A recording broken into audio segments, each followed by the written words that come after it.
Eh bien bonjour, chers amis, je suis contente de vous retrouver.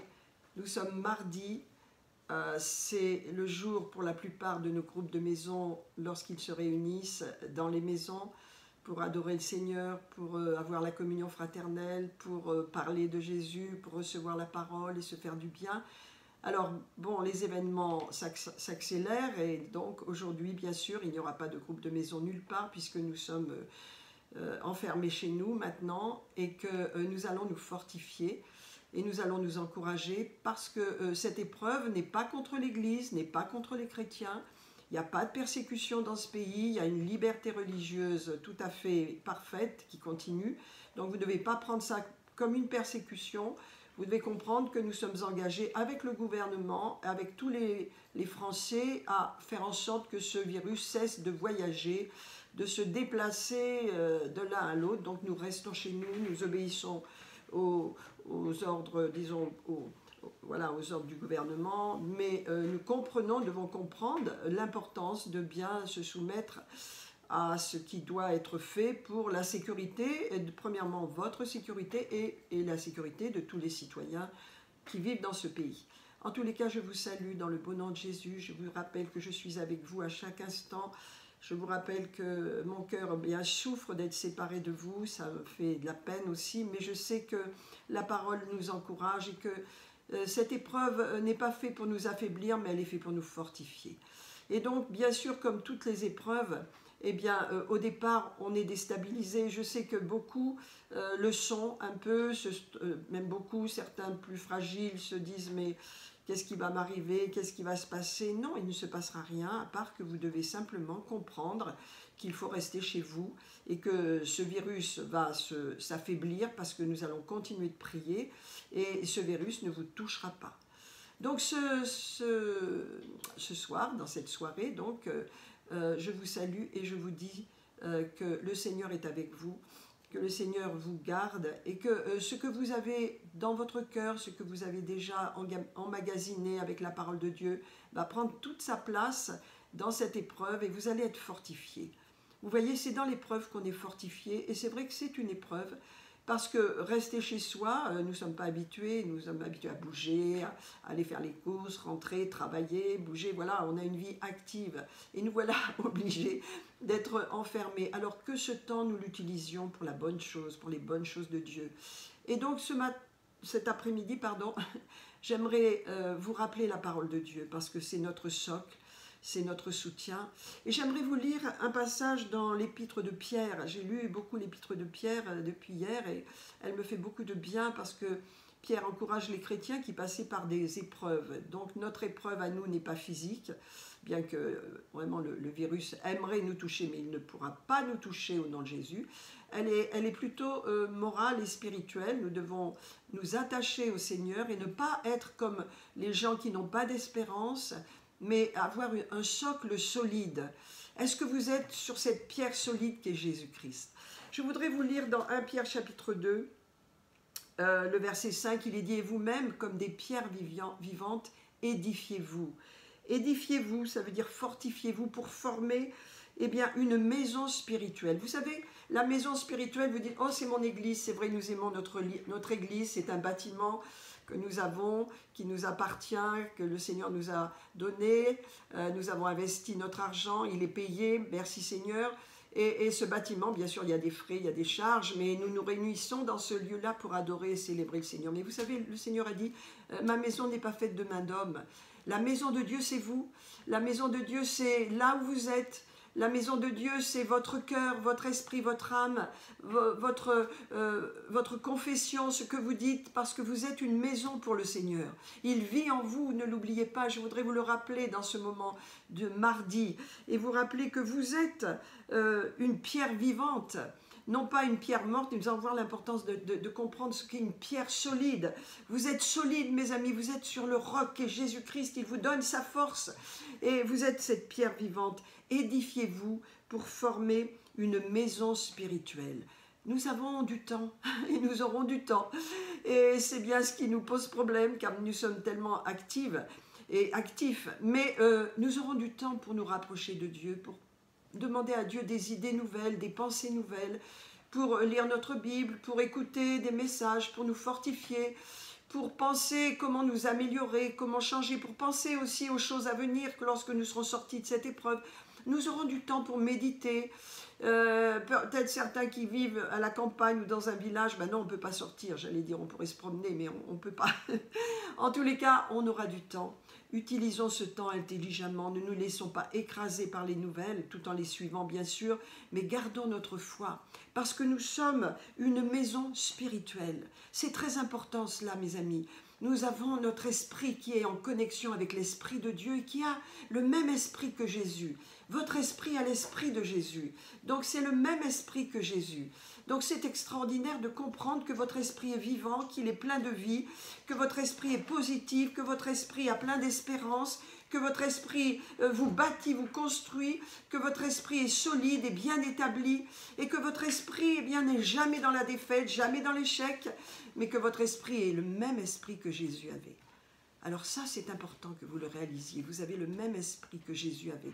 Donc, édifiez-vous pour être une maison spirituelle. Voilà. Bâtissez-vous avec la parole de Dieu, avec la louange, l'adoration. Bâtissez-vous, prenez des temps de méditation. Veillez à ne pas vous laisser avoir par l'angoisse, l'inquiétude, parce que votre esprit veut vous communiquer des bonnes choses. Il est en relation avec le roi des rois, le Seigneur des seigneurs, celui qui a tout accompli, le grand Dieu puissant qui est devenu votre Père et qui est le créateur du ciel et de la terre. Dieu sait par où nous passons. Dieu sait par où l'humanité entière passe. Dieu connaît la situation, croyez bien, elle n'échappe pas à ses yeux. Dieu sait ce qui se passe aujourd'hui. Mais ce qu'il veut voir dans la vie de ses enfants, c'est que ses enfants restent confiants en lui. Donc la parole de Pierre là nous dit, édifiez-vous pour former une maison spirituelle. Vous voyez, Jésus a dit, je vous donne un commandement nouveau. Je ne vous donne pas les 10 commandements, je ne vous donne pas tout ça. Non, non, un commandement nouveau. Aimez-vous les uns les autres comme je vous ai aimé. Ça, c'est le commandement que le Seigneur nous a donné. Et ce commandement, vous voyez, je ne peux pas l'accomplir par ma volonté.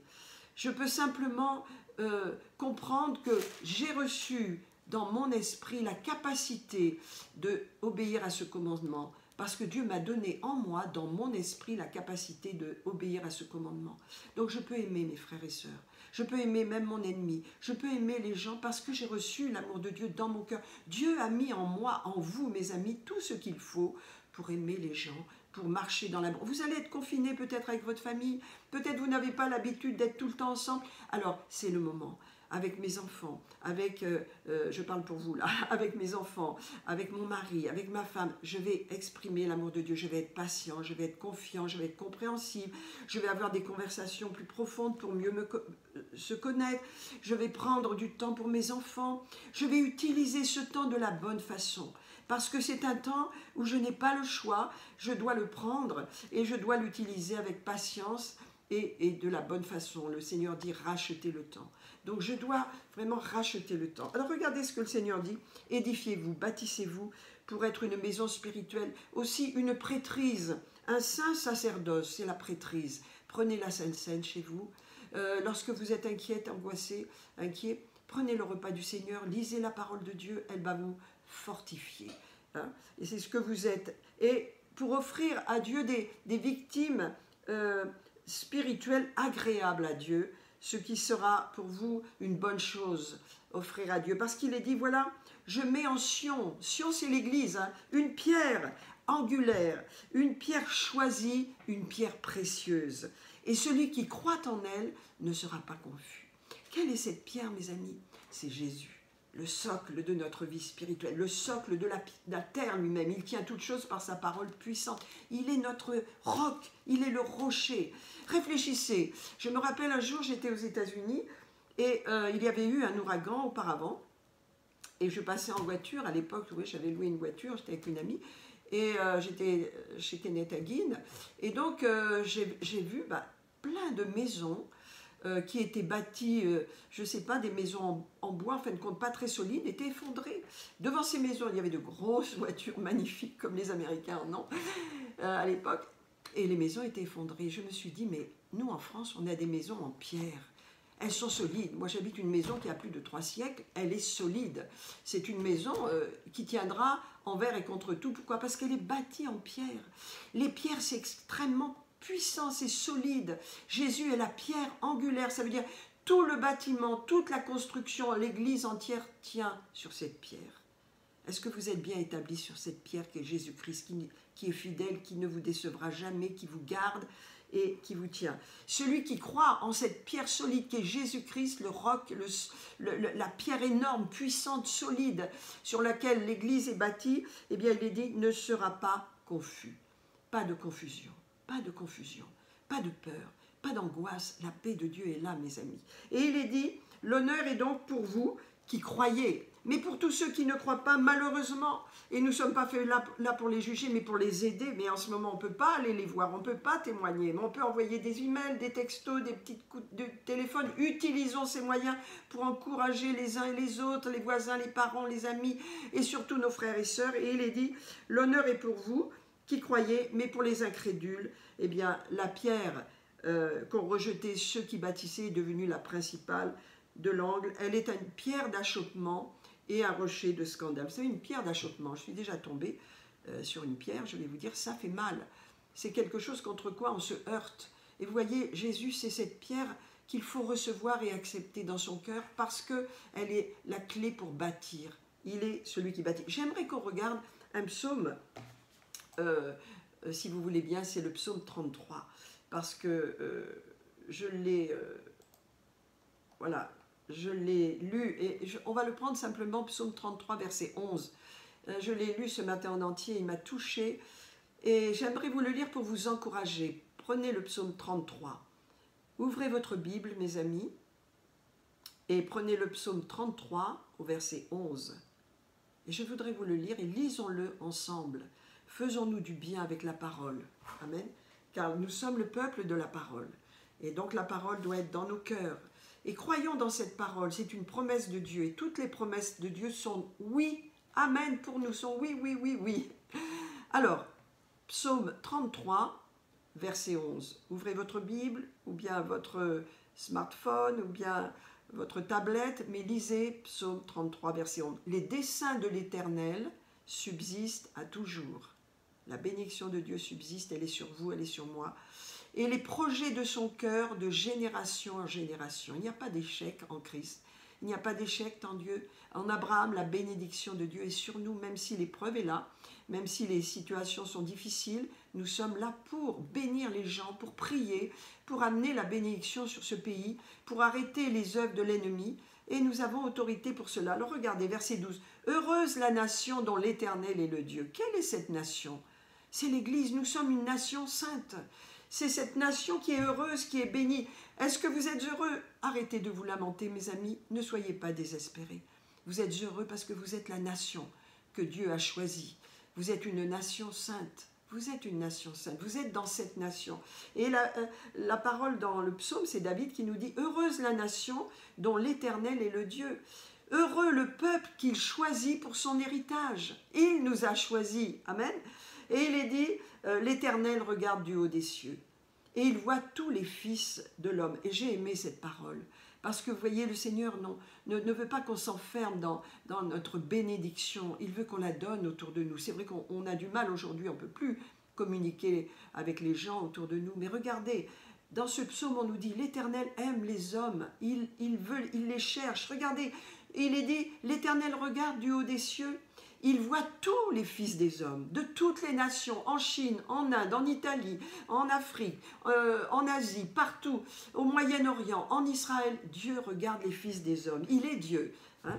Et donc il dit, lui qui forme leur cœur à tous, qui est attentif à toutes leurs actions. Mon Dieu, quel amour le Seigneur a pour les hommes. Il voit les actions des hommes, il les voit.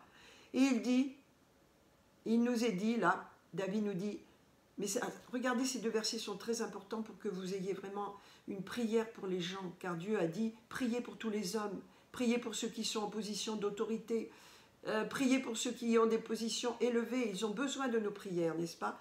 Priez pour notre pays. Et il est dit, Ce n'est pas une grande armée qui sauve le roi, ce n'est pas une grande force qui délivre le héros. Le cheval est impuissant à assurer le salut, et toute sa vigueur ne donne pas la délivrance. Voici, l'œil de l'Éternel est sur ceux qui le craignent. L'œil de l'Éternel est sur vous, mes amis, sur votre famille, sur vos bien-aimés, dans ce temps d'épreuve. Regardez à votre attitude, veillez à vous-même, ayez un bon témoignage. Profitez de ce temps pour travailler sur votre attitude, sur vos énervements, vos manques de patience, votre pensée négative. Travaillez sur vous-même, c'est une bonne chose. Il est dit, l'œil de l'Éternel est sur ceux qui les craignent et sur ceux qui espèrent en sa bonté. Nous espérons en sa bonté de tout notre cœur, non seulement pour nous-mêmes et nos familles, mais pour cette région et pour ce pays dans lequel Dieu nous a placés. Il dit, afin d'arracher leur âme à la mort. Il nous est parlé ici de la mort, c'est l'enfer, et la vie, c'est le paradis. Dieu veille sur ceux qui le craignent afin qu'ils vivent pour lui et afin qu'ils vivent dans cette dimension qui est le paradis et de les faire vivre au milieu de la famille. Dieu veut nous faire vivre au milieu des épreuves. Il veut qu'on ait sa joie et sa paix au milieu de cette épreuve. Et il dit, notre âme espère en l'Éternel. Il est notre secours et notre bouclier, n'est-ce pas? Ça vous rappelait le psaume 91. Car notre cœur met en lui toute sa joie, car nous avons confiance en son saint nom. Éternel, que ta grâce soit sur nous, comme nous espérons en toi. Alléluia, méditez ce psaume, mes amis, il est merveilleux. Parce que vous voyez, je continuais dans l'épître de Pierre, au chapitre 2 et au verset, le verset 6. Lisez cela avec moi. Parce qu'il est dit que nous avons mis dans notre vie une pierre solide, précieuse. Elle est la pierre angulaire et celui qui croit en elle ne sera pas confus. Et il est dit un peu plus haut, voilà ce que vous êtes, mes amis. Un peu plus bas, verset 9. Vous êtes une race choisie, une race élue. Vous êtes une race pour Dieu. Vous êtes de la race de Dieu sur cette terre. Je vous encourage ce soir, à avoir des forces, à recevoir cette parole et à la croire surtout. Et la croire, ça n'est pas sentir, voilà, je suis déprimé. Non, la croire, c'est la recevoir dans votre cœur et dire, je crois à cette parole. Je sais qu'elle est pour moi, je sais qu'elle est juste, je sais qu'elle est bonne.